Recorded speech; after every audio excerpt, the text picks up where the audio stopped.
Cooker biryani തിന്നാൻ വല്ലാത്തൊരു കൊതി. ബിരിയാണി കഴിക്കണമെങ്കിൽ പുറത്തേക്ക് പോകാമെന്ന് ഹസ്ബൻഡ് പറഞ്ഞു കേട്ടോ. എന്തിനാ അങ്ങനെ പോകുന്നത്, നമുക്ക് വീട്ടിൽ തന്നെ ഉണ്ടാക്കിയാൽ പോരെന്ന് ഞാനും പറഞ്ഞു. പിന്നെ അതുമല്ല, എനിക്ക് കുക്കർ ബിരിയാണിയോടാണ് ഇന്ന് താല്പര്യം. അപ്പോൾ ഉണ്ടാക്കാമെന്ന് കരുതി.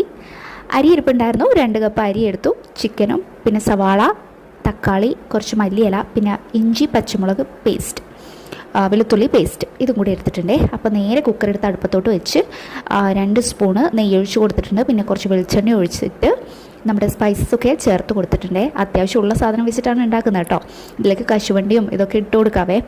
അപ്പോൾ ഇതൊക്കെ ഇട്ടൊന്ന് ചൂടായതിന് ശേഷം സവാള ചേർത്ത് കൊടുക്കുന്നുണ്ട്. എന്നിട്ട് നന്നായിട്ട് വഴറ്റിയതിന് ശേഷം ഇതിലേക്ക് നമ്മുടെ വെളുത്തുള്ളി ഇഞ്ചി പച്ചമുളക് പേസ്റ്റും കൂടി ഇട്ട് വഴറ്റുക. എന്നിട്ട് തക്കാളി ചേർത്ത് കൊടുക്കുക കേട്ടോ. തക്കാളി ചേർത്തതിന് ശേഷം ഇതിലേക്ക് ഗരം മസാല, കുരുമുളക് പൊടി, പിന്നെ മഞ്ഞൾപ്പൊടി, പിന്നെ മെയിനായിട്ട് ബിരിയാണി മസാല ഇത്രയും ഇട്ട് പാകത്തിന് ഉപ്പ് ഇട്ടിട്ട് വഴറ്റിയെടുക്കുന്നുണ്ട്. എന്നിട്ട് നമുക്ക് ചിക്കൻ ഇതിലേക്ക് ചേർത്തിട്ട് ഒന്ന് വഴറ്റി കൊടുക്കാം. പിന്നെ ഇതിലേക്ക് ഒരല്പം തൈരും കൂടെ ചേർത്ത് കൊടുത്തിട്ടുണ്ട് കേട്ടോ. അപ്പോൾ അതിന് ശേഷം അരി ചേർത്ത് കൊടുക്കുകയാണേ. കഴുകി ഊറ്റി വെച്ചിട്ടുള്ള അരിയാണ്. അരിയും കൂടെ ചേർത്തിട്ട് നന്നായിട്ട് ഇളക്കി കൊടുക്കുകയാണ്. പിന്നെ മല്ലിയില മറക്കണ്ട, അതും കൂടെ ഇതിലേക്ക് ചേർത്തിട്ടുണ്ട്. ഇനി പാകത്തിനുള്ള വെള്ളം ഒഴിക്കുക. 2 കപ്പിന് 4 കപ്പ് വാട്ടർ ഞാൻ ചൂടാക്കി തിളപ്പിച്ച് വെച്ചിട്ടുണ്ടായിരുന്നു. അതും ഇതിലേക്ക് ചേർത്തിട്ട് ഉപ്പ് നോക്കണം കേട്ടോ. ഉപ്പ് നോക്കിയിട്ട് നാരങ്ങനീരും ചേർത്തിട്ട് അടച്ച് വെച്ചിട്ട് 1 വിസിൽ വേവിച്ചെടുത്തിരിക്കുകയാണേ. ഇതാ അടിപൊളിയായിട്ട് ഇവിടെ കിട്ടിയിട്ടുണ്ട്.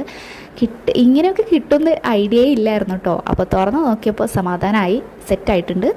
അടിപൊളിയായിരുന്നു കേട്ടോ ബിരിയാണി. എല്ലാവരും ഒന്ന് ട്രൈ ചെയ്ത് നോക്കണേ, സൂപ്പറാണ്.